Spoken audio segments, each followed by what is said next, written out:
the confines of these parameters. For Kildonan St. Paul.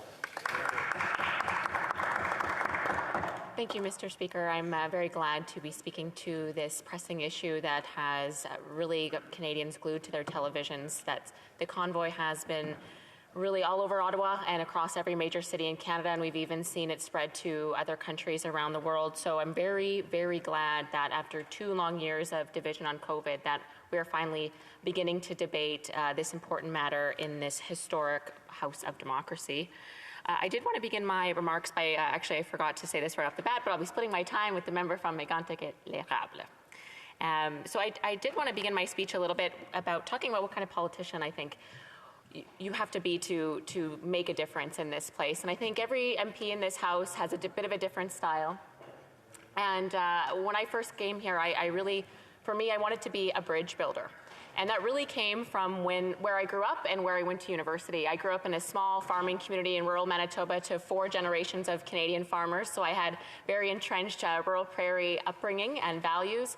And then I went to university at McGill University in Montreal, a very prestigious, elite, liberal sort of university, and I met kids from all over the world with all different political views and worldviews, and really got an incredible experience learning about how other people think about the world.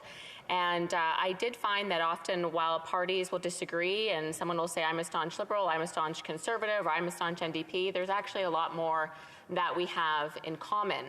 And something that I found that all parties, I believe, at their core have in common is that they do believe that all Canadians and all people of this world deserve to be treated with dignity, compassion, and respect.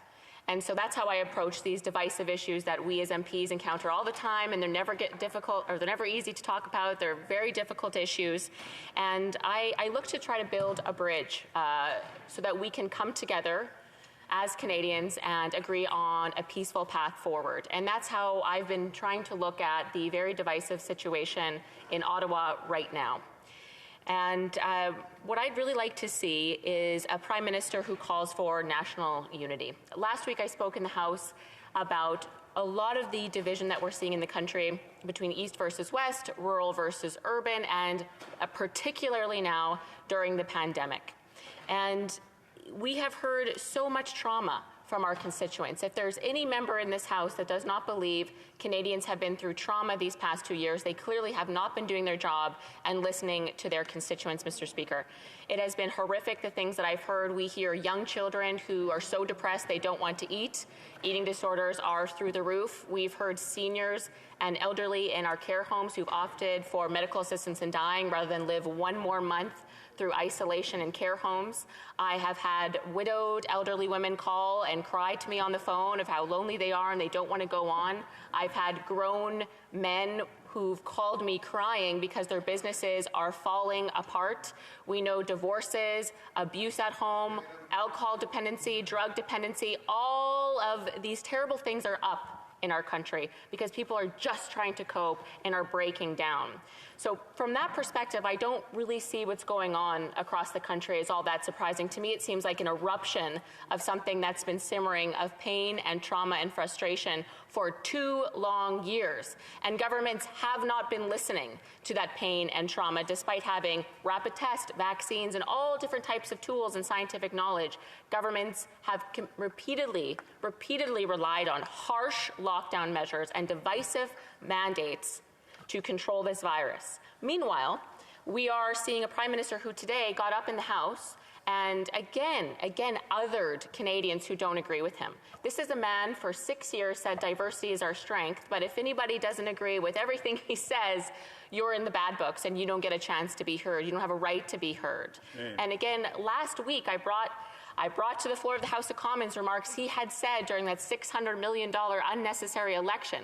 He said so many times before he called that election, vaccines for all those who want them, vaccines for all those who want them. It's a choice. He said that repeatedly, must have said it 1,000 times. And then within days of calling that election, he was yelling into a microphone at a Liberal rally that you have the right not to get vaccinated, but you don't have the right to sit next to someone who is. So to me, that doesn't really seem like someone. What did he say in his remarks today? He said This is not a fight against one another, it's a fight against the virus. Those remarks, Mr. Speaker, suggest very different.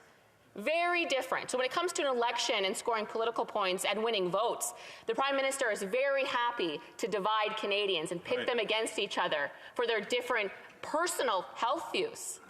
I, for one, am sick and tired of seeing politicians use this as an evil wedge tool to rip Canadian families apart. I can't tell you how much anger and tears I saw in the last election. That was 6 months ago. And now it's even worse. Neighbors won't talk to each other. I mean, Christmas family dinners. I mean, even if there wasn't lockdowns during Christmas, it's almost a nightmare to get families in the same room now. If there's one person who doesn't share their views, I mean, it's a nightmare. Colleagues at work. Again, last week I shared the story of a social worker, a young mom I met during the pandemic on her front step. She was sharing with me a story that she got Hero of the Year award last year. And this year, she had gone above and beyond to help people during a pandemic. Before there was vaccines, she stepped up, Hero of the Year at her job. And now she said no one would talk to her and she was going to get fired because of one personal health choice that she made. As much as others tried, there was no convincing this woman otherwise. And I don't know how public health officials and public officials get behind policies that do that to Canadians. We are one of the most vaccinated countries in the world. And this government continues to use that as a bludgeon to get people to submit to their policies. I've never thought that entering politics 2.5 years ago at a federal level, we would see a government that was so keen to divide Canadians on something so deeply personal. And as I've said before, and I'll say it again, I denounce any hateful and violent act outside.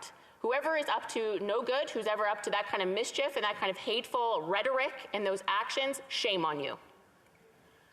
But what I'm seeing across the country is people mobilizing because their governments have not listened to them for 2 years. They've been experiencing trauma for 2 years, and no one is listening to them. And so what choice do they have left? These people have all emailed their MPs. They've called them. They've been turned down by their MPs. I'm sure there's members of the public from Papineau, from the Prime Minister's riding, who've reached out, who have a different perspective on this, who've been traumatized and fired from their jobs for a personal health choice. There are millions of Canadians, millions of them, that have been deeply ostracized from society. And when you don't listen to those people, they mobilize. And we've seen protests across this country for over a century. And rightfully so, we have the right to peacefully protest. And I would ask the protesters outside that they do their best and stay vigilant to stay peaceful. But we are seeing other governments around the world step up with lower vaccination rates and say, look, we hear you, you've been traumatized, we're moving forward. Here's the deadline. This is the plan. No more mandates, no more masks, no more distancing. You can travel, you can live your life, you can hug each other again. Here's the date. This is the plan. Here's the thresholds. None of that in Canada. Absolutely none of that from the Prime Minister. People have been traumatized and they're mobilizing because they need some hope. They need somebody in this House of privilege to come down from our ivory towers and say, okay, little people, we hear you. So sorry we've traumatized you for 2 years. We're going to step up and we're going to give you some hope. Here's a deadline. The member opposite is laughing. The people in this House are incredibly privileged. That member has kept his job. Thousands of Canadians have lost their job. And he's laughing about his own privilege. What has he done to serve members that are marginalized during this pandemic in his community, Mr. Speaker, but laugh at them in this House of Commons? Shame on that member. I would ask this government to do everything they can. I asked them this 2 years ago in the House. Go to other countries, see what they're doing. What are the best practices? How is it that other highly advanced, developed nations like the UK, Ireland, the Netherlands, Norway, Denmark, Germany, Sweden, Switzerland, the United States, how is it that they have all the same tools we have, they have all the economic resources we have, their citizens have done all the work and made all the sacrifices? Why is it that those citizens get a plan for hope of when we get back to normal, when we get our lives back, when the people outside, you think they want to be here, Mr. Speaker? Those people don't want to be here. They want to be working, but that right was taken away from them. When is there going to be a plan from this Prime Minister? When is there going to be compassionate leadership to say, this is it, you've done the work, here's the tools, we're moving forward? Our public health doctors have told us as well it's time to move forward. It's time to revisit these harsh mandates and divisive policies. So, Mr. Speaker, I will just end on this. And I'm very passionate about this. I think we all are from our different perspectives. But I will say I will continue to be a bridge builder, to reach out, to try to understand where others are coming from. And it would just be incredible if we could see members of the Liberal Party, the Prime Minister, do the same. Time to build a bridge, Mr. Speaker. Comments, questions et commentaires.